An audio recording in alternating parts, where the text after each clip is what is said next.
साथियों, आज अपन हम वैदिक सभ्यता के बारे में अध्ययन करेंगे। जब वैदिक सभ्यता का अध्ययन कर रहे हैं तो सबसे पहला परीक्षा में सवाल ये बनता है कि वैदिक सभ्यता कहाँ से लेके कहाँ तक चलती है। तो साथियों, मैं बता देता हूँ, वैदिक सभ्यता 1500 ईसा पूर्व से 600 ईसा पूर्व इसका कालक्रम माना गया। इसके बाद में इसका दूसरा क्वेश्चन बनता है, जब वैदिक सभ्यता में माना जाता है कि आर्यों का उद्भव या आर्यों का राज माना जाता है, तो इनका जो मुख्य जन्म स्थान है वो कहां से माना जाता है, इनकी परिभाषाएं आती है। बताओ, स्वामी दयानंद सरस्वती के अनुसार वैदिक सभ्यता के जो निवासी वो कहां के माने गए? तो दयानंद सरस्वती ने वैदिक सभ्यता में जो आर्य निवास करते थे उनको तिब्बत का माना। मैक्स मुलर की परिभाषा महत्वपूर्ण बनती है। मैक्स मुलर ने कहां का माना? तो मैक्स मुलर ने इनको मध्य एशिया का माना। दो परिभाषा महत्वपूर्ण।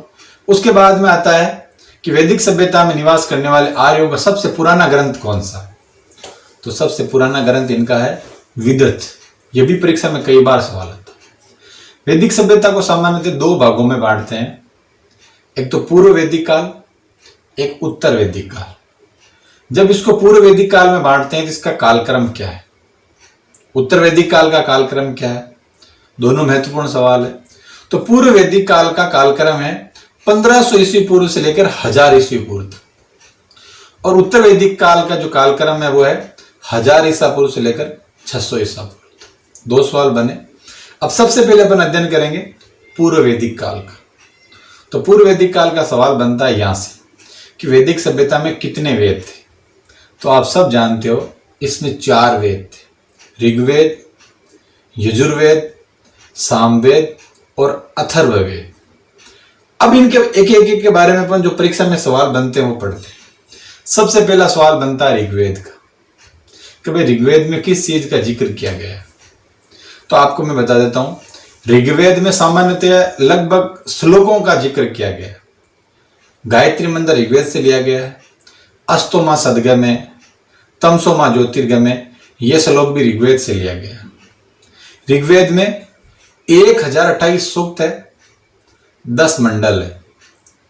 2 से लेकर 8 तक जो मंडल आते हैं वो बहुत पुराने मंडल माना जाता है।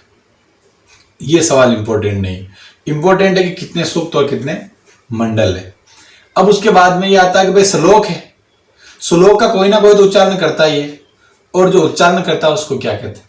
कई बार ये परीक्षा में सवाल आया, इवन एक बार मैंने RS प्री का एग्जाम दिया, उसमें भी आया था कि ऋग्वेद में जो श्लोक का उच्चारण करता है उस ऋषि को हम क्या कहते हैं?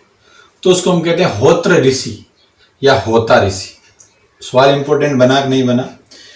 उसके बाद में आता है, इसके भी हर वेद का एक उपवेद होता है, और इसका उपवेद है आयुर्वेद। क्या नाम है?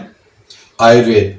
और आयुर्वेद का जो जन्मदाता है माना जाता है, वो माना जाता है प्रजापति को। किसको माना जाता है? प्रजापति को। उसके बाद में अगला, इसके ब्राह्मण ग्रंथ भी है। परीक्षा में भी सवाल आता है कि ऋग्वेद के कितने ब्राह्मण ग्रंथ है? तो ऋग्वेद के 2 ब्राह्मण ग्रंथ है, एक तो ऐत्रेयी और दूसरा है कौशितकी। तो ऋग्वेद से परीक्षा में आने वाले ये सवाल है। ज्यादा आप डीप जाओगे तो सब्जेक्ट की तैयारी होती है। आपको रीट की फर्स्ट ग्रेड के फर्स्ट पेपर की, सेकंड ग्रेड के फर्स्ट पेपर में अगर हिस्ट्री आती है तो वो पटवारी, RS प्री, इनके लिए जो अधिकतम क्वेश्चन बनते हैं वो मैं चर्चा करने की आपको कोशिश कर रहा हूं। तो ऋग्वेद के बारे में कंप्लीट, इसके अतिरिक्त मुझे नहीं लगता कि कोई सवाल आता है। मैं भी एग्जाम देता हूं, मैं भी राजकीय सेवा में चयन हुआ हूं, तो कुछ तो अनुभव मान के चलो आपके भाई को भी है। तो मैं कचरा कतई आपको बताने की कोशिश नहीं करूंगा। उसके बाद में अगला ग्रंथ आता है, अगला वेद आता है यजुर्वेद। फिर यजुर्वेद से बनने वाले सवालों की अपन चर्चा करते हैं। सबसे पहले बात आती है यजुर्वेद में जिक्र किस चीज का किया गया है? यज्ञ क्रियाओं का। परीक्षा में सवाल आता है कि निम्न में से किस वेद में यज्ञ क्रियाओं के बारे में विवरण दिया गया या चर्चा की गई है? तो 4 वेद दे देते हैं, अब अपने को याद होना चाहिए। तो यज्ञ क्रिया यजुर्वेद से संबंधित है, और इसमें जो यज्ञ क्रिया करवाता है, इन श्लोकों का जो उच्चारण करता है, उसको हम क्या कहते हैं? वो होता अर्थव्य ऋषि। क्या नाम होता है? उसमें होत्र ऋषि था, इसमें अर्थव्य ऋषि है। इसका भी एक उपवेद होता है धनुर्वेद। क्या नाम है? धनुर्वेद। और उस धनुर्वेद के जन्मदाता है विश्वामित्र। क्या नाम है? विश्वामित्र। ये जो सवाल बना रहा हूं लगभग अधिकतम वेरी इंपॉर्टेंट सवाल है। वैदिक सभ्यता के इससे बाहर सवाल आने की कोई गुंजाइश नहीं है। आप खुद भी एक बार अध्ययन कर लेना उस टॉपिक के बारे में, यही सवाल बनते हैं। उसके बाद में अगला आता सामवेद। सामवेद में किस चीज का जिक्र किया गया? भारतीय संगीत का जन्मदाता सामवेद को माना जाता है और इसमें संगीत की चर्चा की गई। अब फिर वही सवाल बनता है कि भाई जब ये संगीत की चर्चा करता है तो इसमें जो वाचन करता है इनका, उसको हम क्या कहते हैं?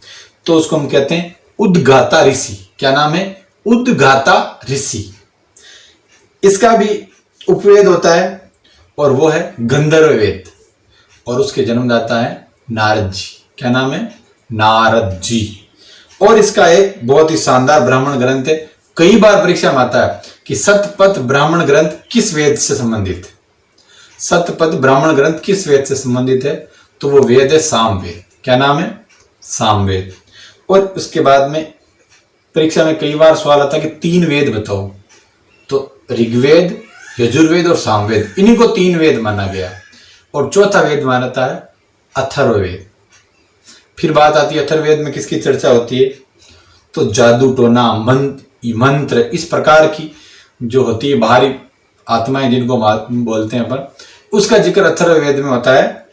और इसको जो ऋषि बोलता है उसको बोलते हैं ब्राह्मण ऋषि। क्या नाम है? ब्राह्मण ऋषि इसके श्लोकों के उच्चारण करते हैं। इसका भी एक उपवेद है, वो है शिल्पवेद, और उसका जन्मदाता माना जाता है विश्वकर्मा को। 4 वेदों से अधिकतम सवाल जो बनते हैं, जो भी इसके इंटीग्रेटेड सवाल बनते हैं परीक्षा मानने के लिए, वो मैंने बताया। अगर आपको लगता है कि ये भी सवाल महत्वपूर्ण है या इसके डीप में जाना चाहिए, आप मुझे कमेंट बॉक्स के माध्यम से बता सकते हो। मैं वैदिक सभ्यता के बारे में निरंतर आपको अध्ययन करवाने की कोशिश कर रहा हूँ। 4 वेदों के बारे में बताया मैंने आपको। अब परीक्षा में कई बार सवाल आता है वैदिक सभ्यता के पूर्व वैदिक काल में वर्ण व्यवस्था किस पर आधारित थी? तो जो वर्ण व्यवस्था थी वो कर्म आधारित थी, कि व्यक्ति का जो कर्म क्या है उसके आधार पर 4 वर्ण थे। आपको भी पता है किस वर्ण का कहां से जन्म हुआ है, इतना परीक्षा में डीप सवाल आता नहीं, फिर भी 4 होते हैं। उसमें 4 प्रकार से बांटा गया, ब्राह्मण, वैश्य, शूद्र और क्षत्रिय। उसके बाद में आता है, इसमें छोटा ग्राम होता है, ग्राम की इकाई होती है, सबसे महत्वपूर्ण इकाई होती है जन, और जनों से मिलकर बनता है राष्ट्र। और जो जन का मुखिया होता है वो होता है गोप। परीक्षा में कई बार सवाल आता है कि वैदिक सभ्यता के अंतर्गत छोटे छोटे ग्रामों से मिलकर एक जन का निर्माण होता है, उस जन के मुखिया को क्या कहते हैं? तो जन के मुखिया को सामान्यतः जनपति या अपने हिसाब से अपन कोई नाम एक तुक्का भी लगाने की कोशिश करते हैं, तो वो ऑप्शन के अकॉर्डिंग नहीं होता, उसका होता है गोप। क्या होता है? गोप। याद करने वाला सवाल होता है। और उसके बाद में जब वैदिक सभ्यता में राजा राज करता था तो उसके अंतर्गत 2 समितियां, 2 चीजें बनाई गई थी।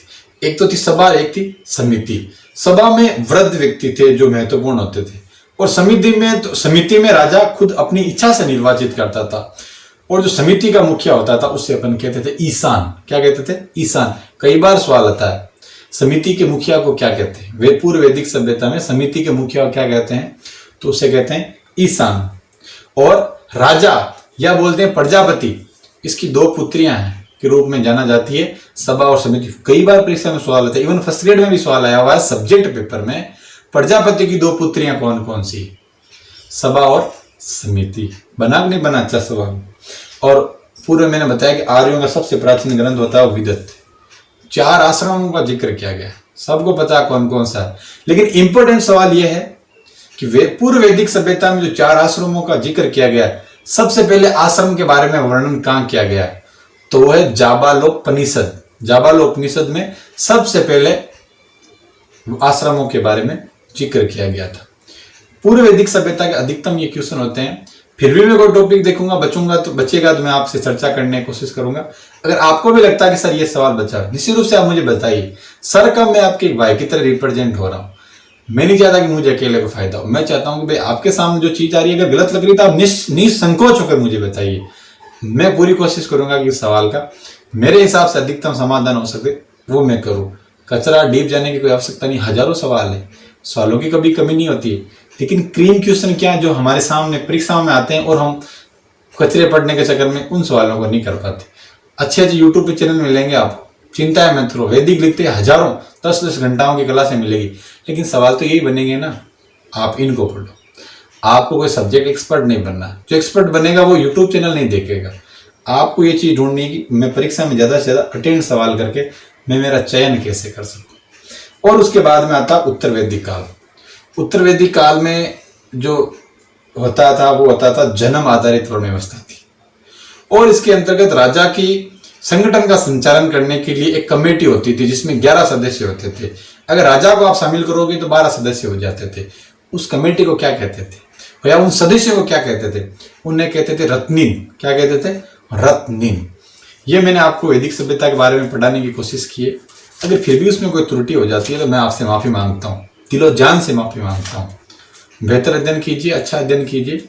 अगले दिन मैं आपको इसी प्रकार से आगामी दिनों में टॉपिक लाने की कोशिश करूंगा कि जो वेरी वेरी इंपॉर्टेंट सवाल है उनकी अपन चर्चा कर सकें, ताकि परीक्षा में हमारे सवाल उस टॉपिक के कवर हो सके। बाकी लाइन टू लाइन तो बहुत